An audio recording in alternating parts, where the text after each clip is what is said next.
most Gundam episode in the series. You want that gritty, high-stakes war drama? We've got it all in this one. In this episode, we get a surprising new character that I didn't see coming. We get our very first ground battle on Earth, and we finally get an update on Guel. And boy, oh boy, is it a rough one for him. Let's take a deep dive in this latest episode of Mobile Suit Gundam: The Witch from Mercury. Big time spoilers are ahead, so you know the drill.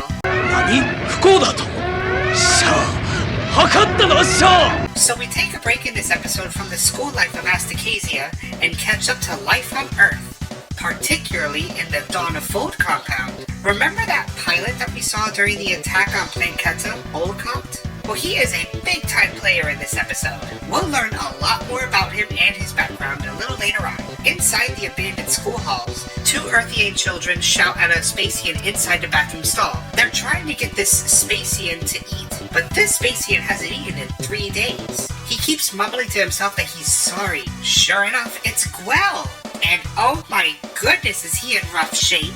I swear, just when you think this guy has hit rock bottom, he continues to spiral. He is still traumatized after killing his father, so he's just been rambling and not eating. Olcott, who apparently is an expert at foie gras production, forcefully shoves food in Guel's mouth. See? The man just keeps spiraling. Olcott then tells Guel that he has to be used as a bargaining chip just in case if the Spacians arrive, so there's no way he's gonna let him die. Speaking of which, the Dawn of Fold has been snuffed out by the Benneret group, so naturally, like any ragtag terrorist group with refugees, they have to relocate. Looks like Nika spilled the beans to the front management company after all, so Norea takes matters into her own hands and hits Nika. She blames Nika for Sophie's death, which of course is her own damn fault considering she had to go chase after Suleta. Norea then claims Nika is putting Naji and the refugees in danger as well, all because of her silly ideals. Nika then says Norea is led by hatred to kill. She only causes suffering, which won't help the struggle of Earthians. She says what Norea is doing is wrong, but Norea wants to hear none of it. She kicks her in the face and continues to stomp on her. This is the most emotion that we've seen out of Norea. We usually see her in this stoic, bland Rei Ayanami face. Sabina stops Norea from any further assault on Nika. Nika, doing her best Yamcha impression, is battered and broken. Before leaving, Norea says that hundreds will die from the Benneret group's mop-up operations. Who is the one really suffering, she asked. Well, it's kinda self-inflicted, especially when you go off killing students on a live broadcast. Don't worry, Norea. Hopefully you'll see Sophie very soon. We then catch up with Shadiq, who has his father held captive. He brags about how easy it was to pull this whole operation off. Sirius thinks that Shadiq just wants to inherit Grassley or become president of the group, but that's too narrow-minded. Shadiq is playing the long game here. The Benneret group covertly finances the massive cost of proxy wars. Shadiq is looking to break that trend. Sirius says it's impossible because everyone in the group gains from these practices. Earth's proxy wars will be exhausted and the corporations will scramble to make money. Shadiq then says that he will sell all assets of the Benneret group to Earth. If Earth has these assets, no more war on Earth because they will own everything. Sirius then reveals to us that Shadiq is half Earthian, and he is moving weapons to a war-torn area like Earth to work off a grudge against Spacians. Again, Shadiq is a big-picture kind of guy.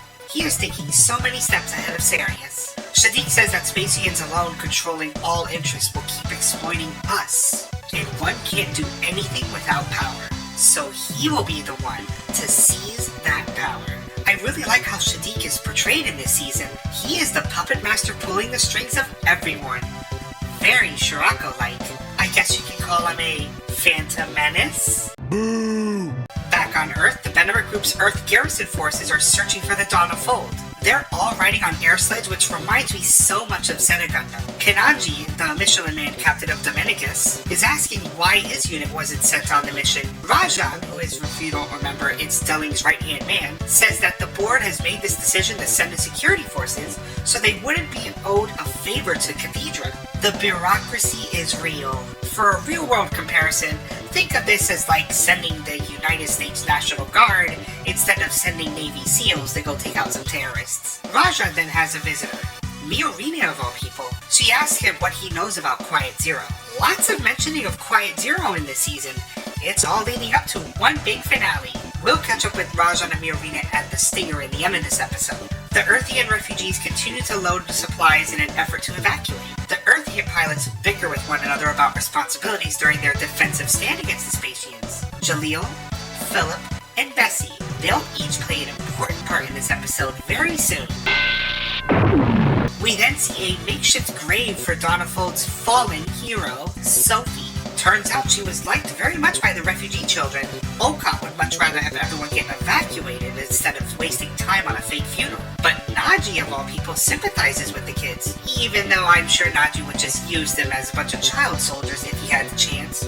But that's just my conspiracy theory about it. With the transports leaving early in the morning, Olcott says that the mobile suits will stay behind and act as decoys. Naji then asked about the Little Prince, and Olcott reassures that he will use him as a bargaining chip. He insisted on bringing Guel in, so this is their fate. This may explain what happened to Guel after the battle of Planketta. Looks like Olcott just took him in as a prisoner. So we get a new mobile suit introduced in this episode, the Prodoros. Kind of reminds me of the Gundam Wing mobile suit, the Serpent. I really like this chunky mobile suit.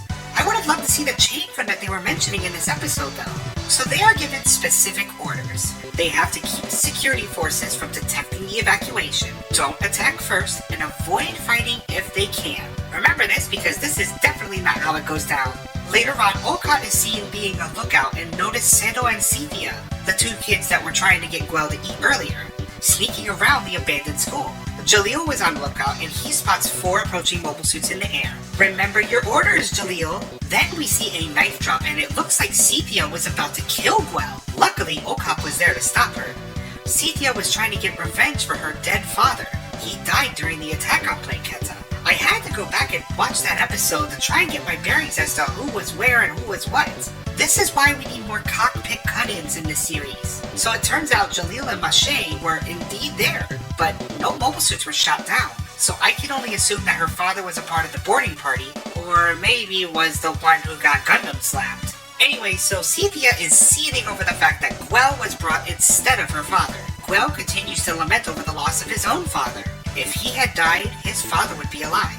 Olcott then uncuffs Guel. Seto protests and mentions that Jaturk is about to go bankrupt, which would be a huge turn of events. Olcott continues to say that he can use Guel as a shield. I'm not sure what Naji was talking about with him being honorable, but I guess desperate times call for desperate measures. Back to Jaleel, the security forces begin to close in on his position. Instead of following his orders, like a good soldier, Jaleel comes out and fires his twin machine guns. A Zawart Heavy fires a hail of missiles that Jaleel evades, but the missiles zip past him and slam into the evacuated compound. The school was hit as well as the roof collapses on Guel and the others. A pair of Hydrostorms and the other Zawart Heavy land, and we have ourselves our very first ground battle in this series. Mind you, this is all because Jaleel is inexperienced, but now these 3 have to go against the latest in mobile suit technology. Back at the now destroyed school, Olcott was seen pinned down by concrete. He was also having a bit of a flashback of a kid under burning rubble in a car.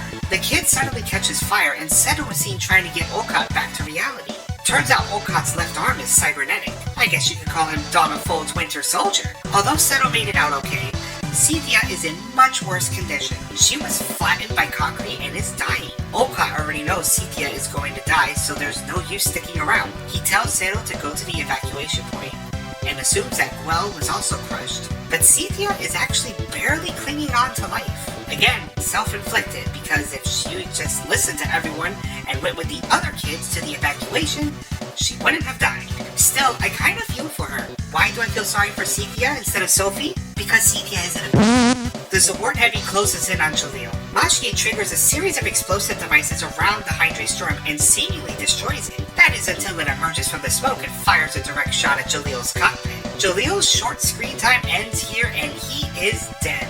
Would have been nice to see him in the cockpit getting blown up here. An enraged Philip pushes forward to avenge Jaleel. Bessie orders him to not engage head-on, but it's useless. Bessie displays some really good piloting skills by avoiding the Zawart Heavy's missile barrage and shots. By the way, curious moment here. I thought Spacians banned the use of physical weapons, yet here's this Zawart using physical ammunition. Maybe it's only banned in space? I'm not sure.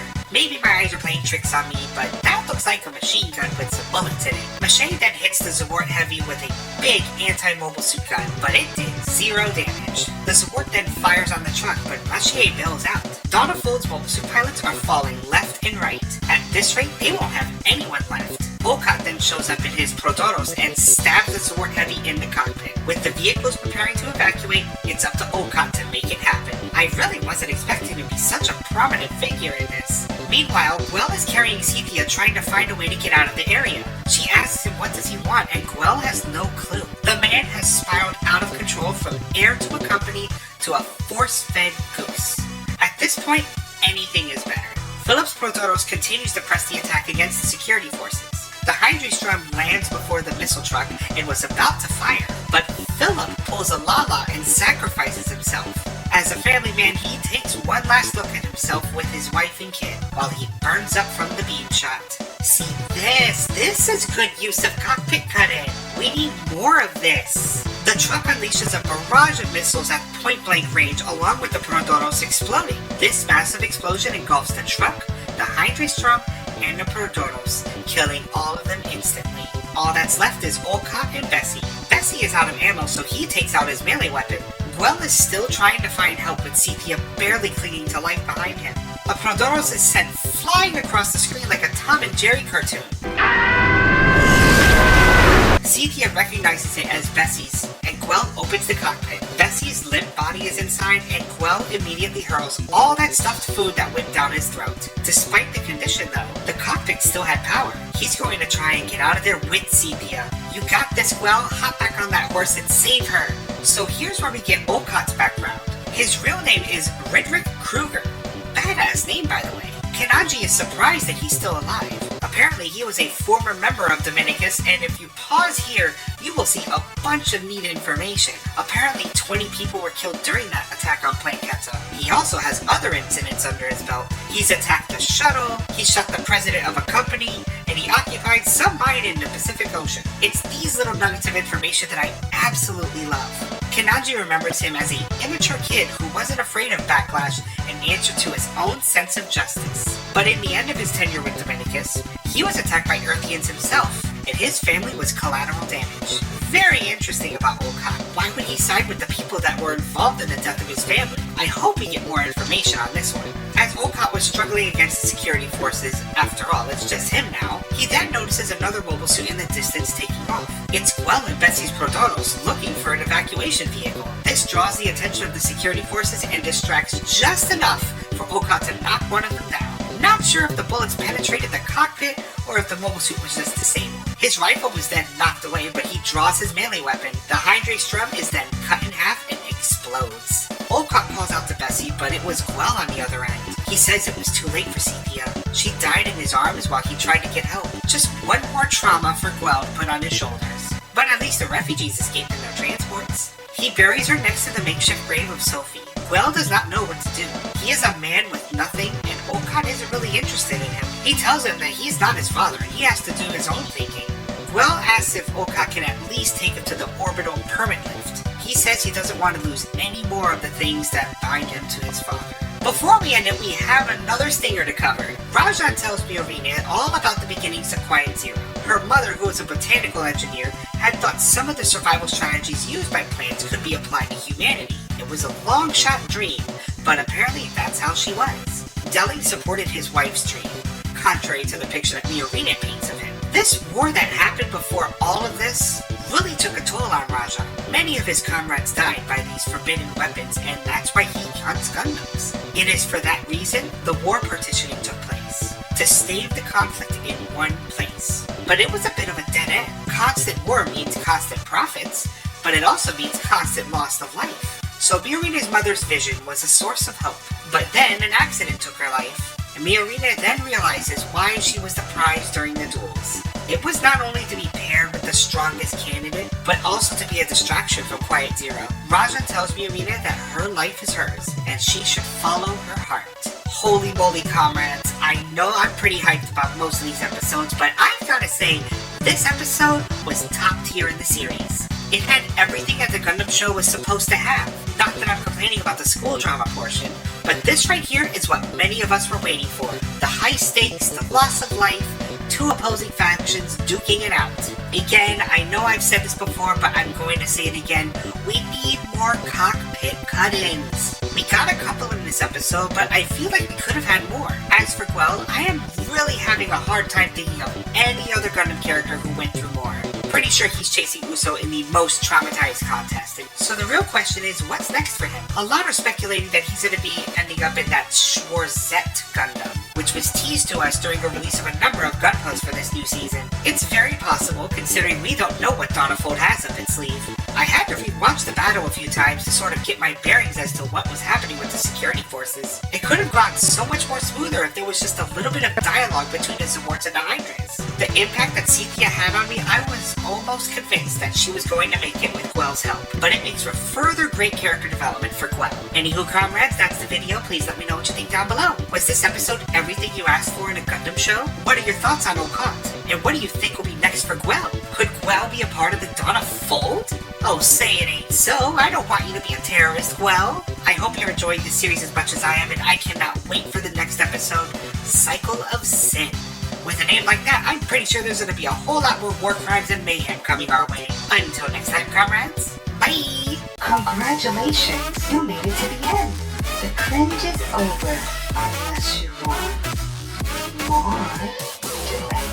Click those videos in the box. Do it. Do it!